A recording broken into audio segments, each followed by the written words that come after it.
Hi welcome to Rama Telugu కథలు. వీడియోని పూర్తిగా చూడండి, లైక్ చేయండి, షేర్ చేయండి, సబ్స్క్రైబ్ చేయండి. ఈరోజు పొడుపు కథ వచ్చేసి తాళము కాని తాళం ఏమి తాళము. ఈరోజు కథ పేరు మొదటికే మోసం.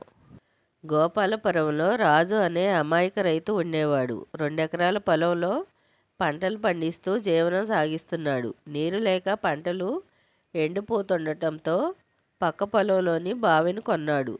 ఆ బావి నమ్మిన గిరి మంచివాడు కాదు. అమాయకులను మోసం చేస్తూ డబ్బులు సంపాదిస్తాడు.